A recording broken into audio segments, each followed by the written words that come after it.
Hello, my friends. Welcome to Joy Talk. This is Jocelyn, and I'm thrilled to be on today's episode with you all. I know it's been a minute, so I'm excited to dive in. As you may know, I'm a self-expression coach, and I help women follow more of their truth and their soul's expression. I help them get rid of the blocks within them so that they can walk a path that feels true to them, that feels more free, more alive within their mind, body, and soul. So if you are feeling stuck or resistant or blocked in moving towards the part of your soul that is whispering, or maybe she's yelling and saying, please listen to me, please follow me, and you might not know how to do that, I am here. Visit my website on the links in my profile.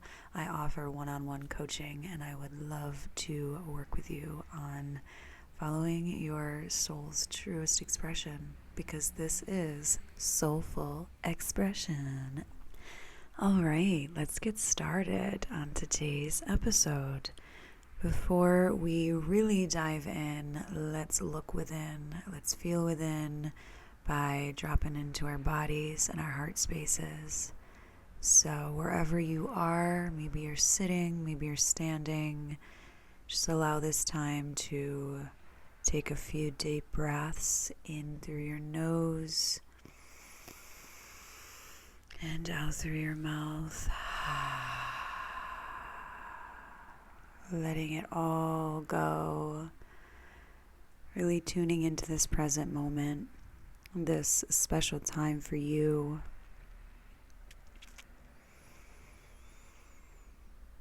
Feeling the warmth within your heart, the truth that lies within you, the light that is always burning within you.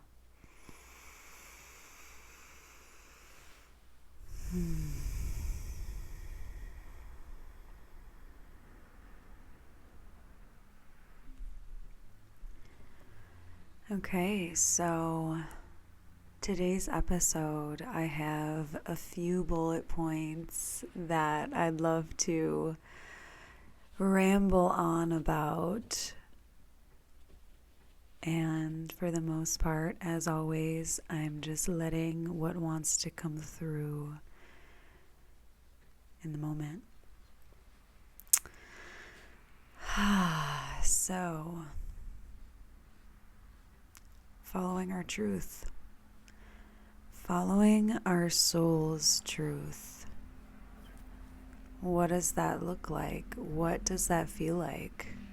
How is that nurtured by our spirits? How are we nurturing our spirits?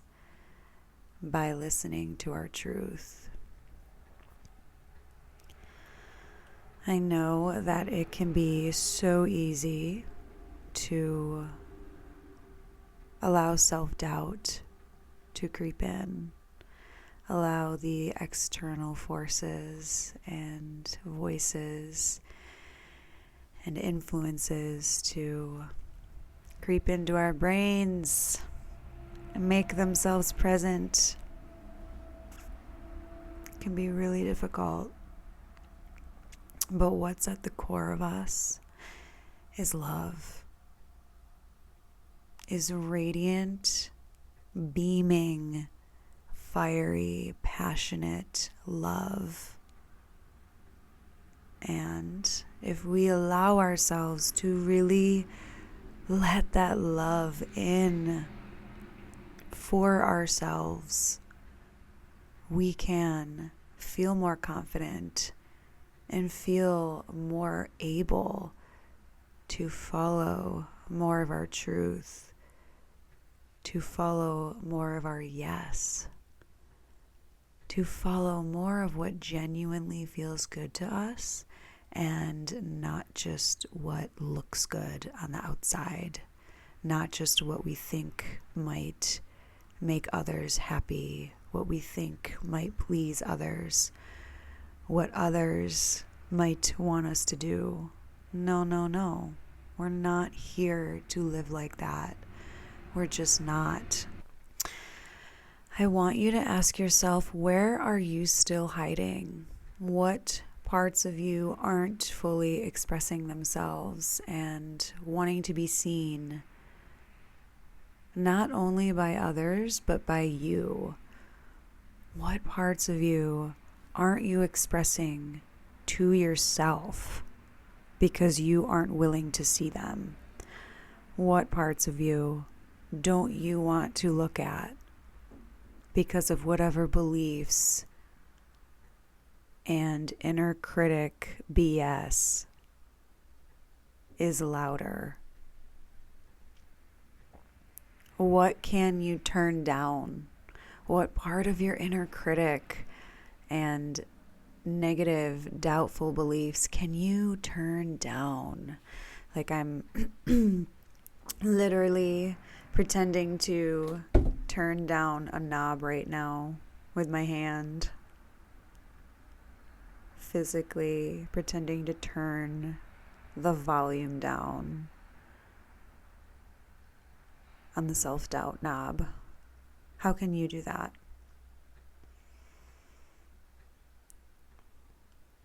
And how can you love your inner critic deeper? Because while those doubtful, shameful, negative self-beliefs are parts of us that we just might want to just get rid of altogether, they are asking for us to love them deeper. So honestly, let me backtrack and turn up those knobs a little bit more. Let's turn them up. Let's turn up those negative self-beliefs so that we can really invite them in. I'm like really envisioning this right now. Turning up the volume so that we can really invite them in and be present with them and say, hey, I love you. I love you, because that's what they're asking for. They're asking to be met in a loving, supportive way that they might not have been supported in this lifetime. They've not been supported in that way in this lifetime. So they're asking you, hey,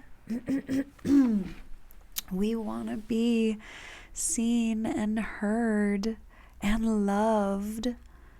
So before we can turn them down, let's turn them up and invite them in so that we can give them more love and appreciation, and then turn them into more uplifting,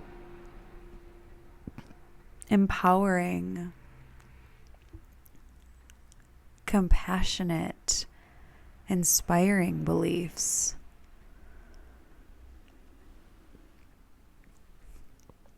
Let's turn them into beautiful, confident, peaceful, uplifting beliefs about ourselves.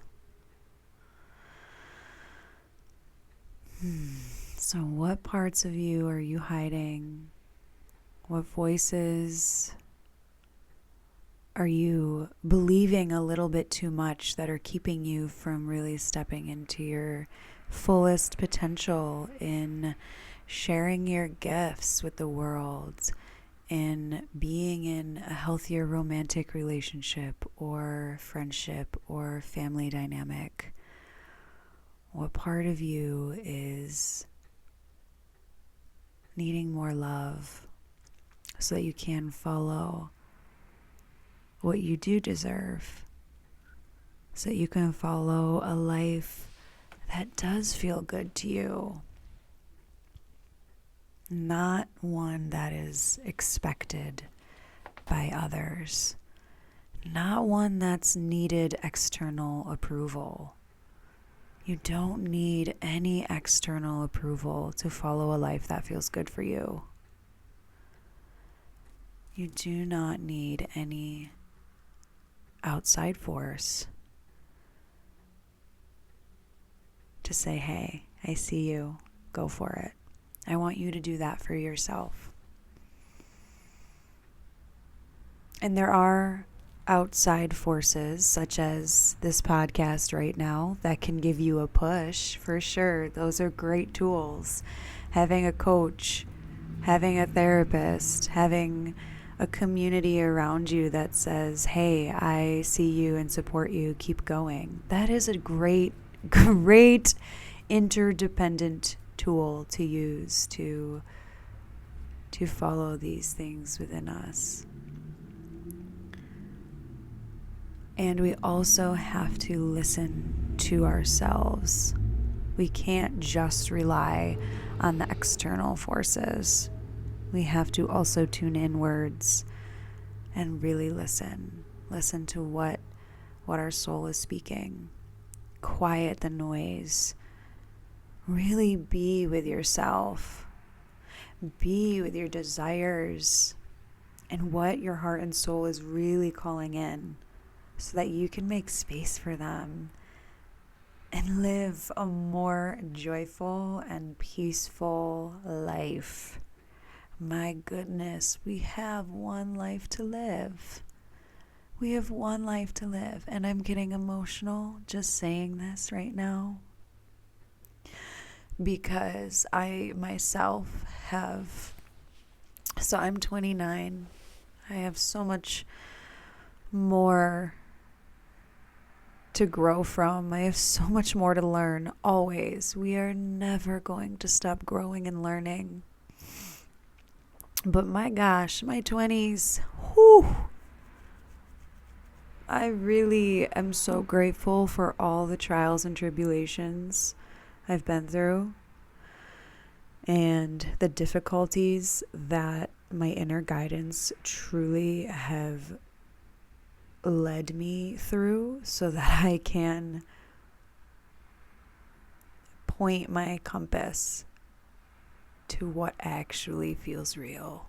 And those were some of the most difficult times of my life and the most liberating times of my life, because they're times of taking my power back and saying, oh my gosh, I don't want to live like this anymore.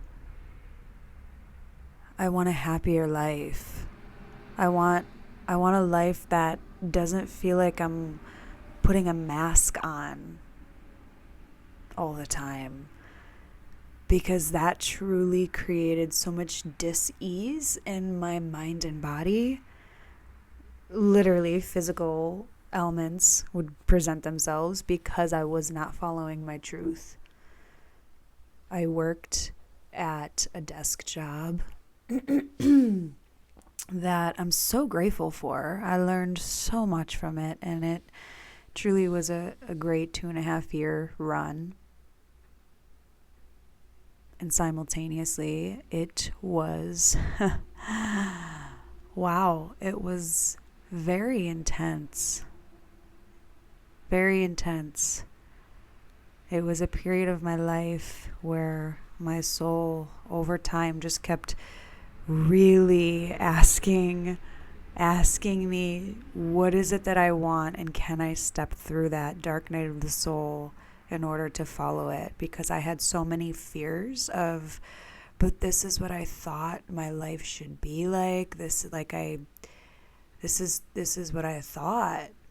And I was in it, and it was deteriorating my soul from the inside out.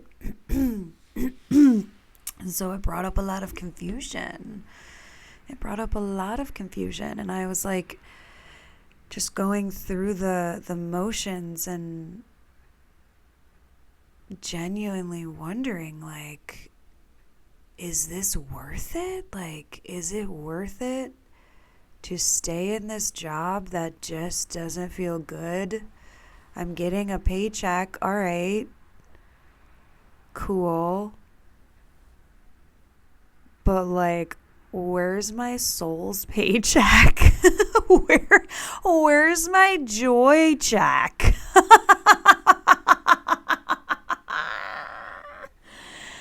Oh my goodness gracious. Wow.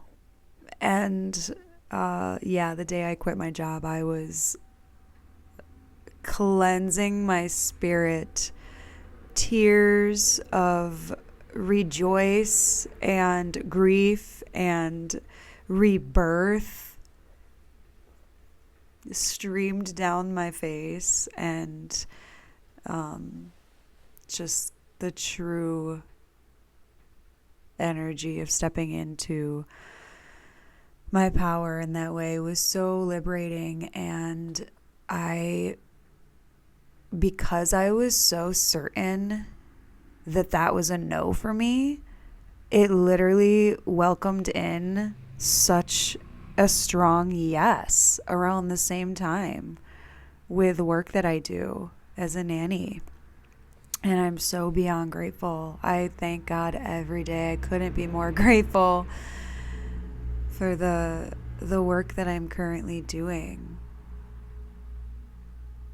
I watch children, I clean homes, I coach women, and I sing in 2 bands,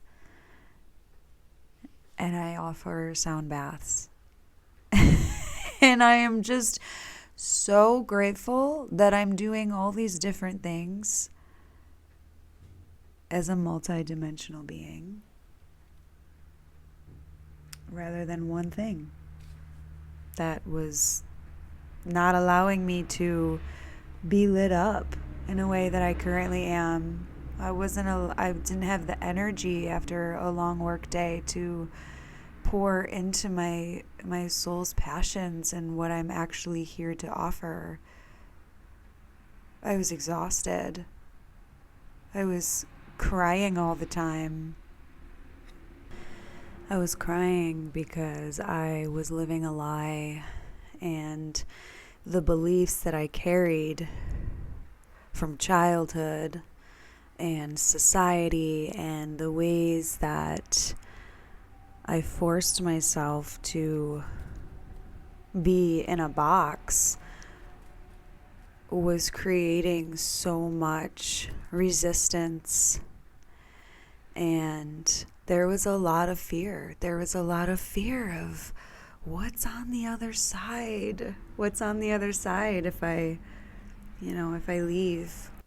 All in all, that dark night of the soul led me to be so much more content and at peace and happier, and my nervous system is regulated because I'm not forcing myself to live a lie. And it's not to say that I am not ever open to working another marketing desk job again, if it feels like truly in alignment, of course. But that's the thing, is following work that truly feels in alignment, that truly feels good, that feels real to us is so important. And also relationships. There have been a number of relationships that I just kind of forced myself to stay in, even though the trials and tribulations were also deteriorating my soul. It's hard when there's a strong bond within 2 people, and deep down, the soul knows. The soul knows how much it can actually take. Reminding myself what I deserve, really listing my values in a romantic relationship, and truly honoring the direction that those values were guiding me to was huge. So big. And I see so many people just staying in relationships because it's hard. It's hard to leave. And you want it to work out with that one person. But when it's just not working out, how much can you stay and try and force that? There's so many other people out there, and I know that's hard to believe. There's so many other jobs out there that could be a much better fit for you and for what you truly deserve. Relationships, they are hard. Work, it is hard. And it should not be hard to the point where you are losing yourself. It just should not. Your nervous system shouldn't be so dysregulated from the work that you're doing, from the relationships that you're putting energy into.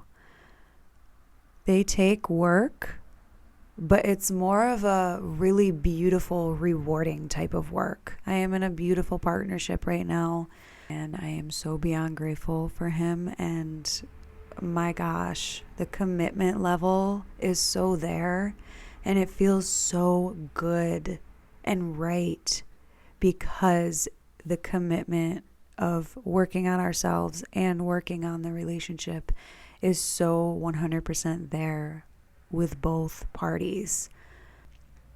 And it's not always easy, but relationships take work. And when one person's doing the work, it can be very disorienting, it can be very difficult. Or when nobody is doing the work and you're just expecting things to be better without actually taking steps forward on repairing things. All right, coming back to some bullet points that I have. Showing up for yourself. Not showing up for yourself is actually not helping other people. And I know so many of us with big hearts and compassionate spirits and a lot of empathy and, the natural caregivers of the world, we so much want to help others. But we cannot do that until we help ourselves. And I want to share a beautiful story that has such good imagery within it that ties to this. Last year when I was watering some flowers outside, I started filling up a watering can with a hose, and it was kind of laying lopsided in the grass, and so it wasn't fully upright, this watering can. And I started filling it up right from where it was. I didn't touch it or anything. I just started filling it up from where it was, and I noticed that it was starting to stand upright as I was filling it with water. And it just, as soon as I was witnessing this, I was like, oh my gosh, that saying, you cannot give from an empty cup, is so real. So this watering can is uplifting itself as I'm filling it with water. Just the water itself, the gravity of the water is slowly making it sit upright. I'm just like starting to cackle like a witch because I'm like, oh my gosh, yes, coming back to that beautiful, beautiful reminder. And by the time it was done filling with water, it was all the way up before I emptied it again to nurture the plants and fill up the life of the flowers, which is so beautiful. Like, it was not able to fill the life of the flowers because it itself was empty. And so as it filled up with water, it started getting stronger, being more able to bring life to those around it. And that goes for us as well. That goes for us as well. So I want you to ask yourself, where are you not showing up for yourself enough? Where are you not showing up for yourself enough? And how can you give to yourself more?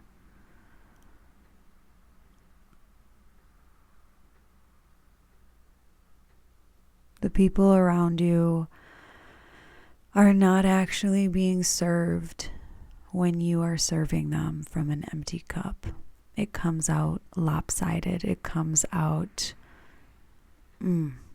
chaotic. It comes out less authentic because you are coming from a place of, oh, but I need to help them. I need to help them. Maybe you're even thinking, I need to save them. No.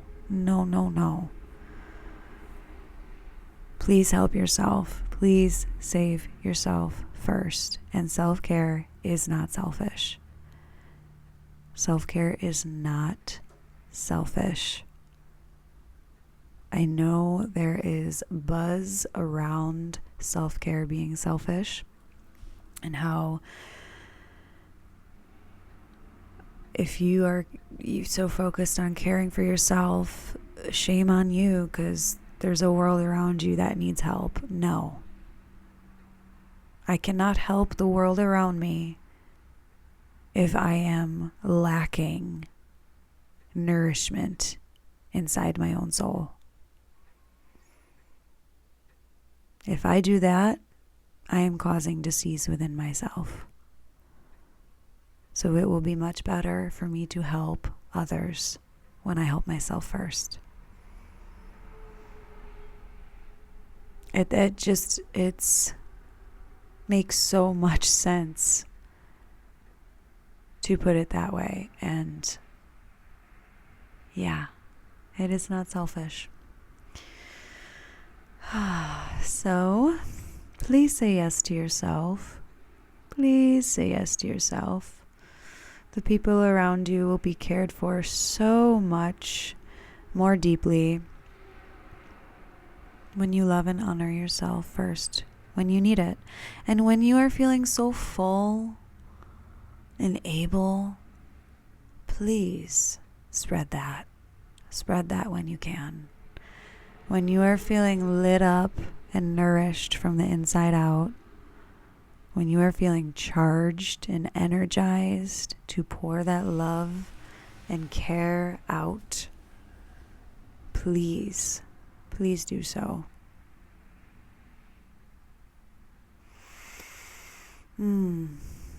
I think that is all for what I'm sharing today. I hope that you take what resonates. Of course, leave what doesn't. And please, today, do something that is moving you one step closer to following your truth, to following your soul's unique essence, because it is so needed here. It is so needed here. And what you bring connects collectively to the whole world. And it's a piece of the puzzle. And it's a very important piece of the puzzle. So please, take that one step today towards what is lighting you up, towards what you might be curious about, towards or through what might be blocking you. Walk through that blockage. Walk right through it. Walk right through it. And if you need support, I am here.